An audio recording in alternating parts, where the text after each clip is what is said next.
Cresce la curva del contagio in Veneto, 50 ricoveri in area non critica al giorno, le cifre illustrate stamane dal governatore Zaia, Belluno e Treviso, le aree più critiche verso la riapertura degli ospedali Covid. La protesta degli esercenti a Treviso, informativa inviata dal prefetto al Viminale, positiva l'assenza di scontri, negativo l'assembramento, il prefetto striglia sia i politici presenti che i manifestanti.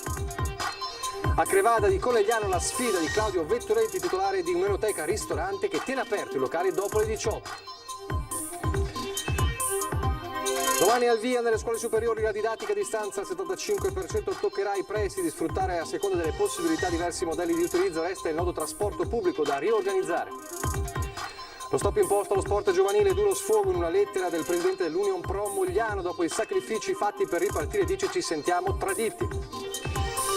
A Mogliano un bed and breakfast gestito da giovani imprenditori si reinventa per non soccombere alla crisi legata al Covid, destinando alcune stanze ai lavoratori in smart working. Il Teatro Comunale di Treviso, unico in Italia a non aver fermato gli spettacoli, la Tosca di Puccini, andata in scena ieri sera in 2000, si sono collegati via streaming. Telespettatori di Antenna 3, buonasera e ben ritrovati. Il telegiornale di Treviso, dunque partiamo dalla curva dei contagi che continua a crescere in Veneto, fra poco vedremo anche i dati, ne ha parlato oggi il governatore Zaia parlando di Treviso e Belluno come le aree più critiche. Quando abbiamo 50 pazienti al giorno in area non critica ricoverati in ospedale, fra 3 giorni avremo 150 pazienti in più, se questo è il trend.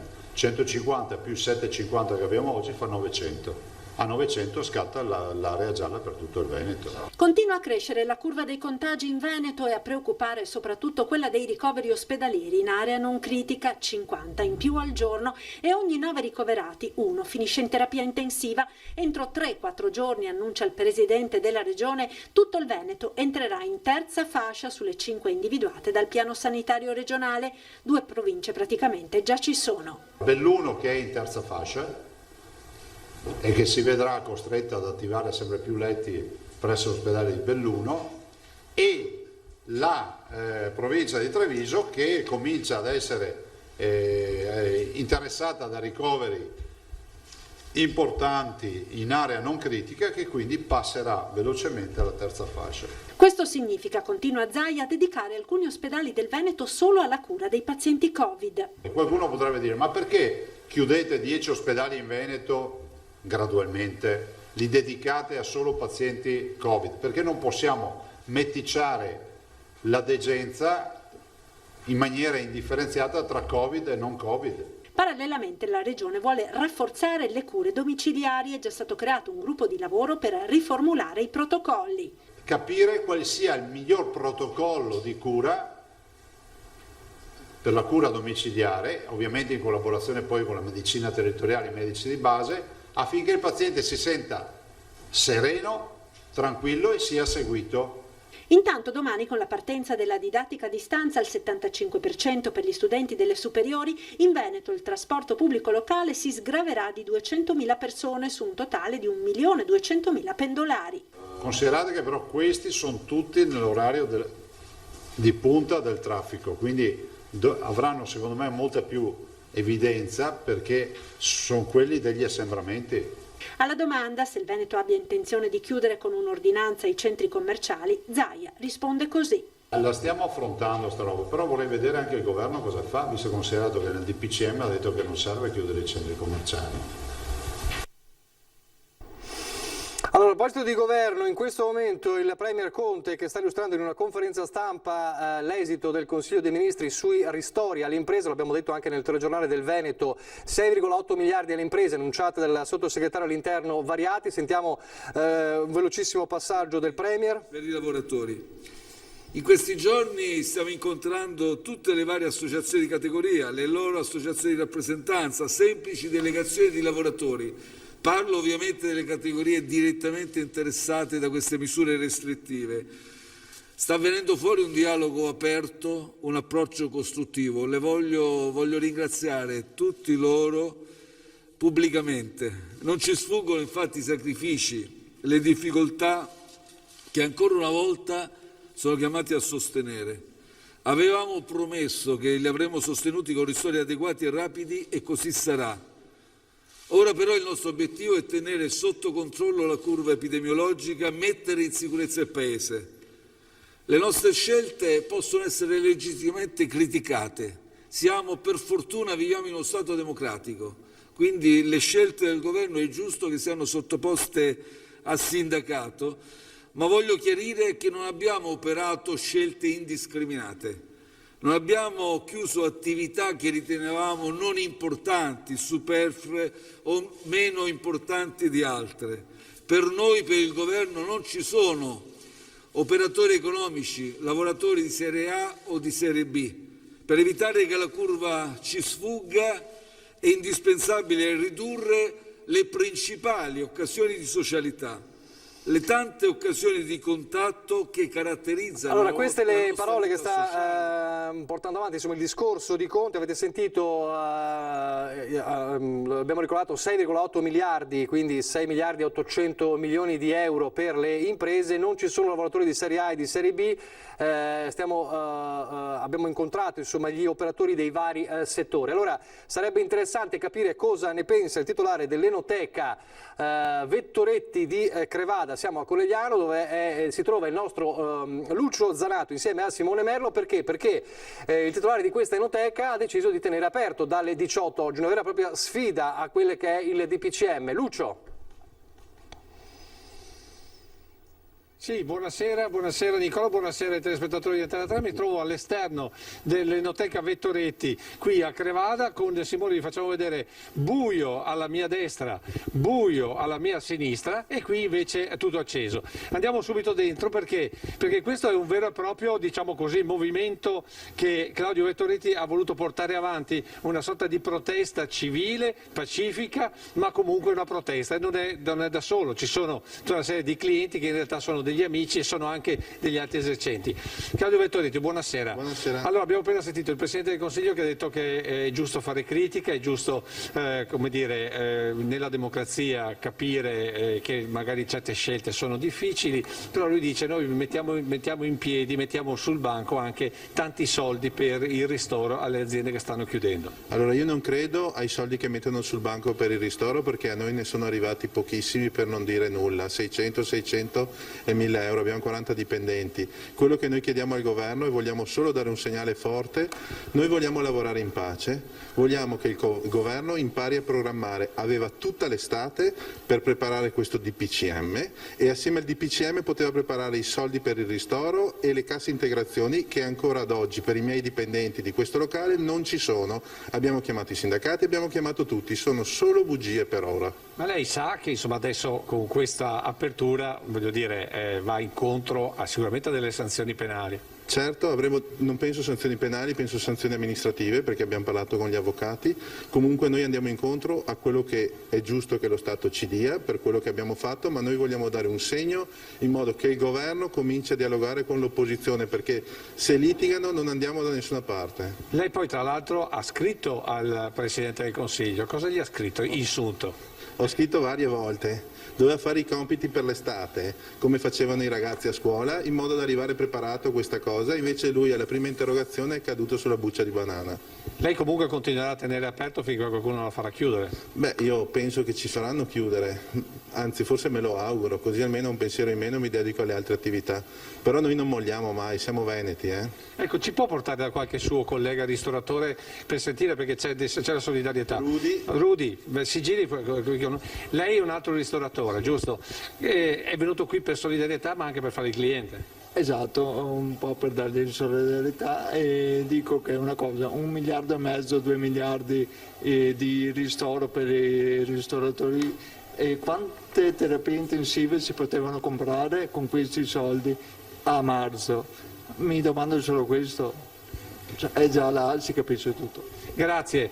Nicola, se ci sono domande, se no io restituisco la linea. Noi naturalmente staremo qui per capire se nel frattempo arriverà qualcuno a far chiudere l'attività, e poi domani naturalmente vi racconteremo allora, tutto. segnala se ci sono novità, diciamo, durante il nostro telegiornale, e poi il racconto di questa serata particolare ovviamente nelle prossime edizioni dei nostri telegiornali. Grazie a Lucio Zanato e a Simone Merlo. Allora, a proposito di questo, vi stiamo chiedendo con il sondaggio lanciato questa sera, questo di DPCM servirà a limitare i contagi. Se per voi è sì, 0422 162 6691, se per voi è no, 0422 162 6690. La chiamata come sempre è gratuita, non preoccupatevi se sentite occupato, il vostro voto viene registrato e come sempre il risultato a ring. Allora, dalla provocazione alla manifestazione di ieri a Treviso, oltre 2000 persone in piazza, le parole oggi del prefetto. Ieri in piazza c'erano più gente che non la sera di Natale e assolutamente tutti, la maggior parte con le mascherine, ma sicuramente senza il distanziamento. È uno dei risvolti negativi di una manifestazione che si è svolta nel segno di civiltà e democrazia. E quanto ha sottolineato la Prefettura nel rapporto inviato questa mattina al Ministero dell'Interno. Ben diverso di quanto è accaduto a Milano e a Napoli, dove certamente ai manifestanti si sono mescolate frange estremiste, qui tenute a debita distanza. L'assenza di bandiere, il partito però non ha impedito, secondo il prefetto, ai politici di prendere parola con toni un po' sopra le righe. Non ho apprezzato tutto quello che è stato detto, soprattutto alcuni toni, perché comunque occorre avere rispetto nei confronti di chi ci amministra, di chi ci governa, perché si assumono comunque delle responsabilità, e soprattutto i toni di alcuni politici, perché proprio loro dovrebbero sapere che è difficile fare scelte che accontentano tutti quando gli interessi in gioco sono contrapposti ma tutti da tutelare. Di certo che Treviso ha inviato a Roma un forte segnale di scontento, ma sempre tutto sommato nei binari della legalità. Un fatto importante per il prefetto che però indica le restrettezze di questo periodo come pegno da pagare per poter poi vivere più liberamente l'ultimo periodo dell'anno. La speranza è proprio questa, che si debba chiudere ora e magari non completamente, per avere magari fra un mese già una prospettiva di ripresa che poi io mi auguro sia piena, così come abbiamo visto d'altro canto subito dopo la fine del primo lockdown. Per questo è chiara l'indicazione verso chi organizzerà le prossime manifestazioni. Dovessero esserci altre richieste di manifestare per questi o per altri motivi, si sarà molto severi proprio nel concedere eventualmente la piazza se non ci sono garanzie che non si ripetano questi assembramenti. E intanto vi dicevamo l'aggiornamento dei contagi di oggi nel computo regionale, 588 nuovi positivi in Veneto stasera, sommati ai 1036 di stamane, nuovo cifra record di 1626 nuovi contagiati in Veneto nelle ultime 24 ore, a Treviso 80 gli ultimi contagi nelle ultime ore, più 196 di questa mattina, per un totale di 276 nuovi contagi in 24 ore. Continuano anche poi i tamponi nell'area drive-in, all'area dogana a San Giuseppe, e continuano a segnalarci anche in queste ore una lunga giornata di code, come vedete, di incolonnamenti nell'area tamponi che l'ULSS 2 ha allestito appunto a San Giuseppe, con attese anche molto lunghe, come ci hanno segnalato alcuni telespettatori. Questa è una problematica insomma legata al gran numero di tamponi che vengono effettuati in Veneto e nella Marca in particolare, che portano anche poi alla scoperta di tanti positivi, la Marca in particolare. Tra poi le novità del DPCM, non solo appunto le misure che abbiamo visto sui ristoratori e le altre categorie, c'è anche l'avvio della didattica a distanza da domani nelle scuole superiori. Da domani accadrà che nelle scuole superiori un 25% solo di studenti potrà andare in presenza, con criteri di rotazione o tra gli studenti di una classe o tra classi. Quindi di 4 settimane che diciamo sono interessate dall'ordinanza, sostanzialmente ogni studente farà una settimana in presenza e 3 settimane collegandosi da casa. Comincia il periodo di quasi chiusura delle scuole superiori di tutto il Veneto. Da domani fino al 24 novembre il 75% delle lezioni dovrà essere svolto con la cosiddetta DAD, la didattica digitale o a distanza, per uniformarsi al DPCM e all'ordinanza della Regione. Saranno le scuole, ciascuna nella propria autonomia, a decidere le modalità organizzative più opportune, cercando di concentrare più a scuola le classi prime. Indicazione questa che è contenuta anche nella prescrizione della Regione. L'obiettivo in questo caso è di favorire l'inserimento degli studenti più giovani, anche se questa ipotesi è in realtà esclusa da questo DPCM poco elastico. Noi abbiamo accolto pienamente questa indicazione, questa raccomandazione dell'ordinanza regionale, tant'è vero che ieri pomeriggio nell'incontro con i dirigenti scolastici abbiamo proposto dei modelli vari modelli flessibili che in qualche modo permettono di mantenere più alta la percentuale di didattica in presenza fino al 50% degli alunni della prima classe. Tutto sta adesso nelle mani dei dirigenti scolastici ad attuare il modello che più è confacente alla struttura della scuola e soprattutto alla potenza della rete che hanno a disposizione. La speranza è che si tratti di un momento transitorio, che il ricorso alla didattica a distanza non debba segnare tutto il proseguio dell'anno scolastico iniziato da appena 40 giorni. Se chiaramente la situazione dei contagi subirà una forte riduzione, allora possiamo davvero sperare di ritornare in presenza. Legato a questo però c'è il nodo del trasporto pubblico, un nodo che non è facile da sciogliere. Da domani cambia sostanzialmente tutto rispetto a quello che avevamo impiantato dal 14 di settembre. Trasporto pubblico locale nel caos, con l'avvio della didattica a distanza per il 75% degli alunni delle superiori. In fretta e in furia MOM deve riorganizzare corse ed orari per adattarsi alla nuova situazione, senza però sapere esattamente quante e quali linee sopprimere o attivare. Noi dobbiamo riorganizzare il servizio, e riorganizzare il servizio vuol dire verificare dove vi sono ovviamente dei servizi che non servono, e quindi noi non vogliamo ovviamente sperperare del denaro pubblico, e quindi per una settimana dovremo avere tutti i nostri addetti che sono all'esterno che verificheranno i carichi su ogni singola linea. Ed il problema non è destinato a risolversi in una settimana, perché ogni scuola può procedere in autonomia nell'organizzazione dei turni in presenza e a distanza degli alunni, turni che presumibilmente saranno alternati, con un cambio quindi di numeri e provenienze degli studenti che prendono il bus. Dovremmo reinventare il trasporto pubblico anche nelle settimane successive. C'è poi il problema del personale. Evidentemente per le prossime settimane non serviranno più tutti i 637 dipendenti di MOM, oltre ai 68 privati che collaborano con l'azienda. Noi cercheremo di avere con i sindacati un confronto chiaro.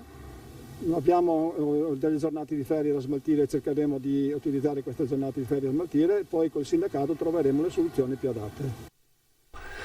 Ora la pubblicità, poi a Mogliano con due storie.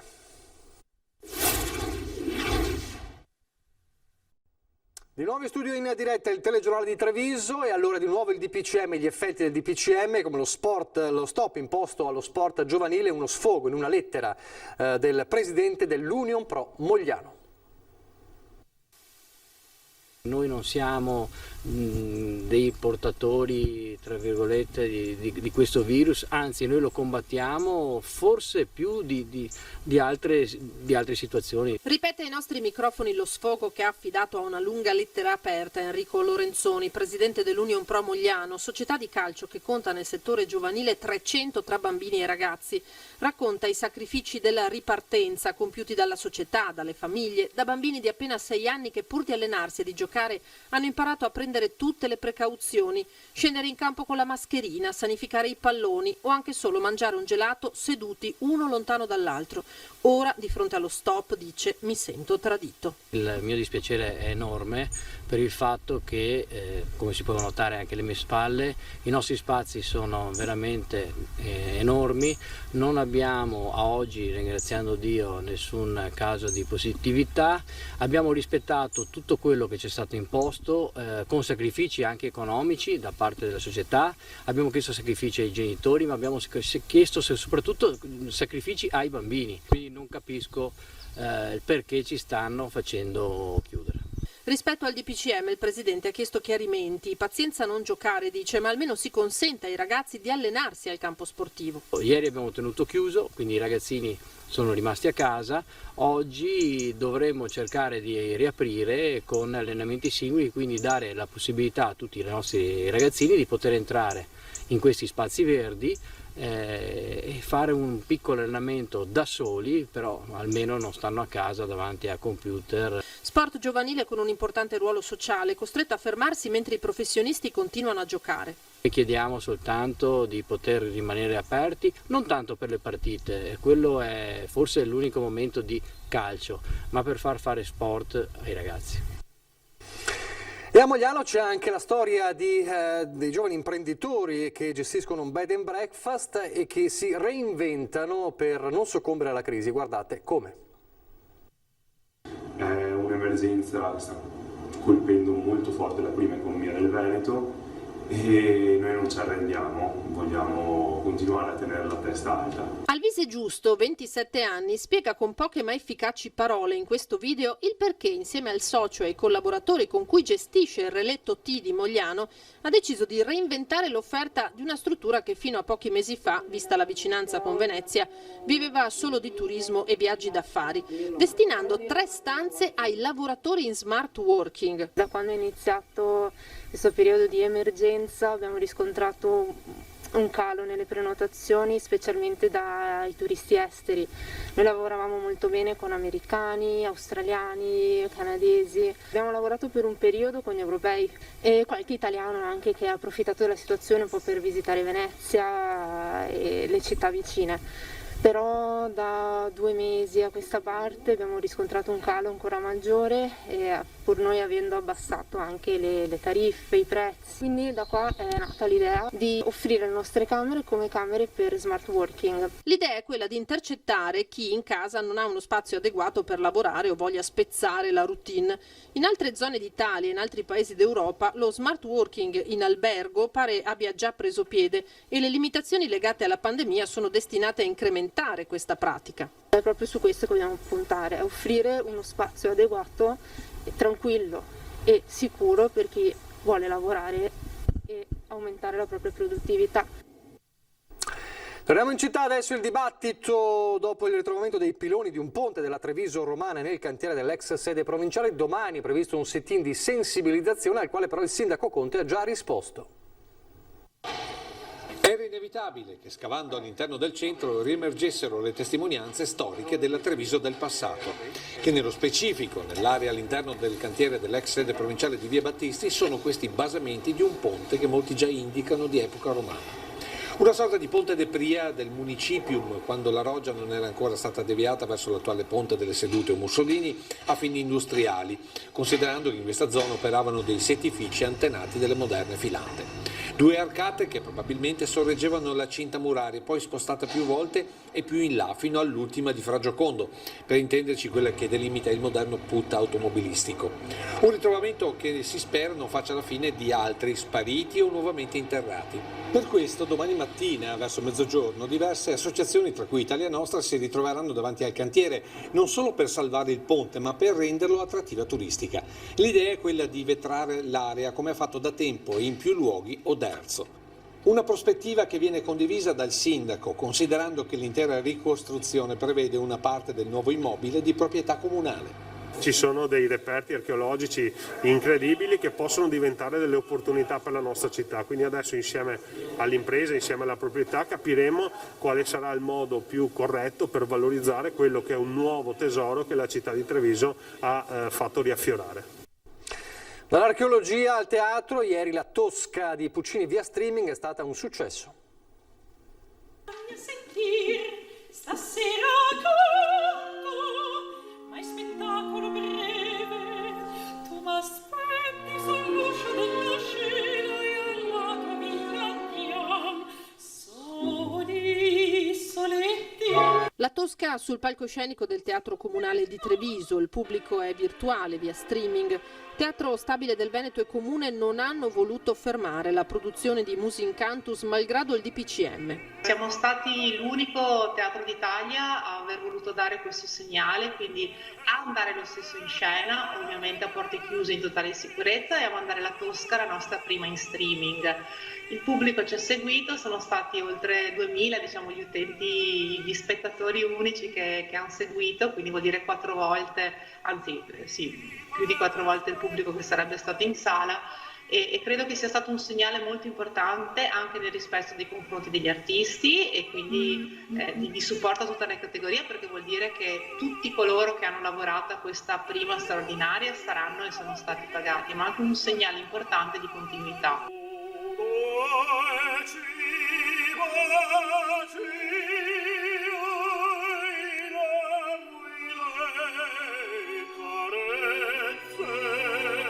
Questa penalizzazione rischia di creare dei danni strutturali anche importanti a questa industria di questa forma di intrattenimento dal vivo, quindi da parte della nostra amministrazione tutto il supporto e faremo qualsiasi cosa anche per dare un segnale proprio che la cultura non si ferma. Le arti aiutano le arti, perché grazie alle arti visive, e non svelo di più, i nostri teatri rimarranno aperti. La cultura non si può fermare.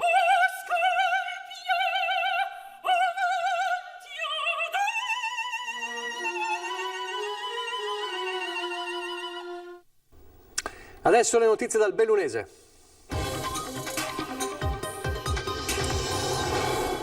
Una Belluno che già, l'abbiamo sentito dalle parole del governatore Zaia nel servizio di apertura di oggi, è già provincia considerata in fascia critica in terza fase, la provincia, insomma la zona rispetto alle altre già in terza fascia su 5. L'ULSS Dolomiti attiverà nei prossimi giorni un ospedale di comunità ad Agordo con la contestuale sospensione dell'attività nell'unità operativa di ortopedia che proseguirà all'Hub di Belluno e all'ospedale di Feltre. C'è preoccupazione evidentemente tra i sindaci.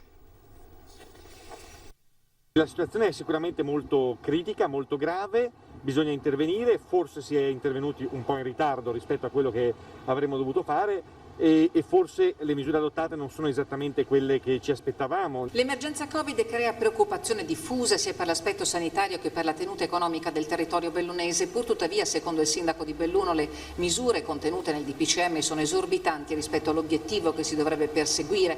Ieri Massaro e i colleghi di altri 14 comuni nei quali i contagi e le quarantene continuano a galoppare sono stati riuniti dalla prefettura. A breve Palazzo Rosso prevede di disporre l'apertura del COC per andare incontro ai bisogni primari dei cittadini in quarantena, ma, avverte Massaro, credo che avremo adesso una serie di necessità molto importanti per quanto riguarda invece la questione della povertà. Abbiamo grandi problemi e già adesso li stiamo gestendo molto bene grazie ai servizi sociali del Comune di Belluno che gestiscono l'ambito per tutta la provincia di Belluno. Ci mancano gli strumenti perché il governo e la regione non ci fanno assumere il personale necessario e siamo preoccupati perché se aumenterà sensibilmente il numero di poveri sicuramente ci troveremo in grande difficoltà. A Ponte nelle Alpi il centro operativo comunale è già stato attivato, numerose le famiglie e i singoli in quarantena e a loro bisogna stare vicino.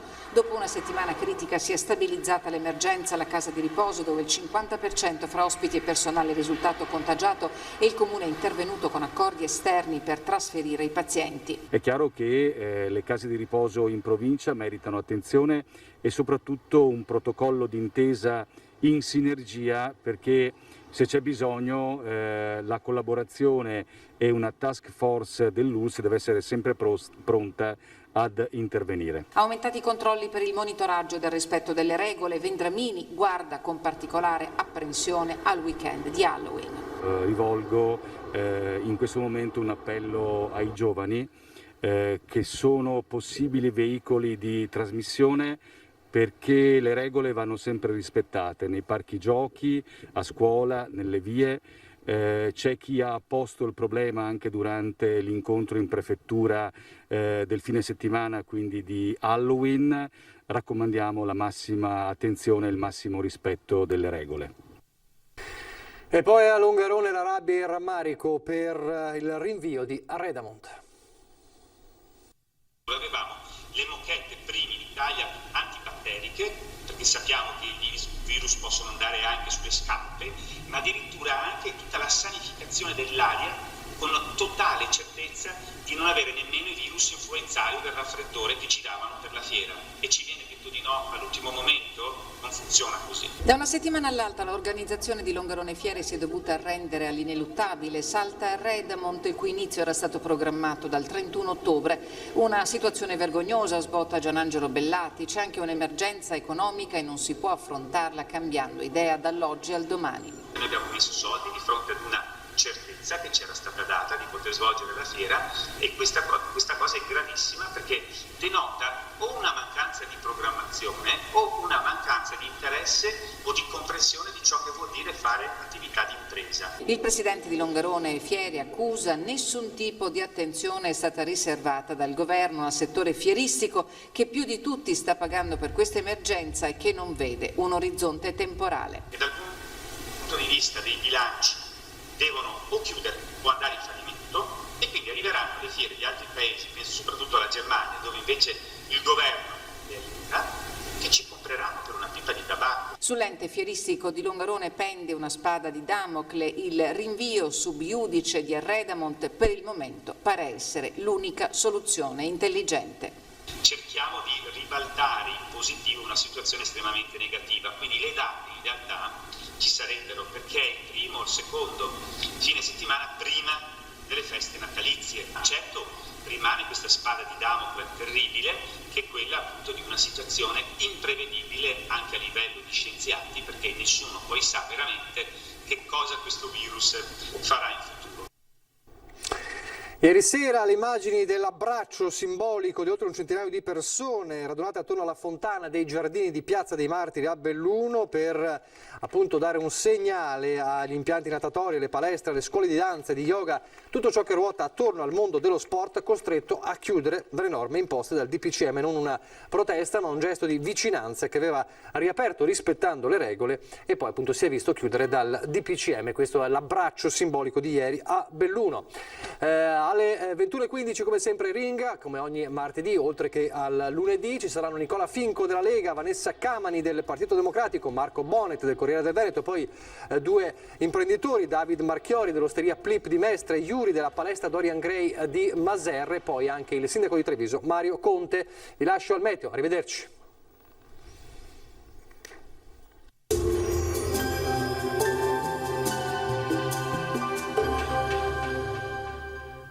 Società Agricola Torresan. Dai nostri animali nati e allevati nel cuore del Montello produciamo solo carni e salumi genuini. Nuova apertura a Ponzano Veneto. Bentrovati al meteo. Pressione in deciso aumento sull'Italia. Ecco che anche al nord-est avremo un tempo più stabile. Il dettaglio di mercoledì 28 ottobre.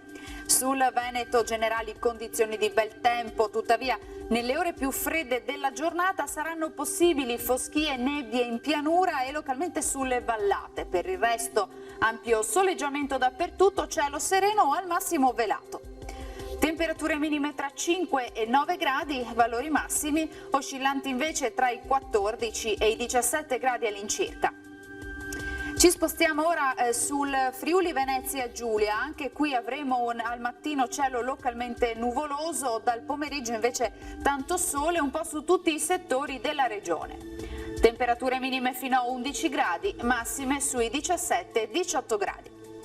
Infine diamo uno sguardo alla situazione del Trentino Alto Adige, bel tempo soleggiato ovunque, anche qui non sono previste precipitazioni particolarmente degne di nota. Temperature minime sui 6 gradi, massime fino ai 16 gradi all'incirca.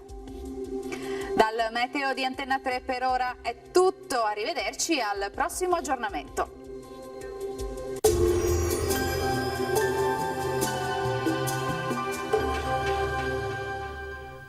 Società Agricola Torresan. Dai nostri animali nati e allevati nel cuore del Montello produciamo solo carni e salumi genuini. Nuova apertura a Ponzano Veneto.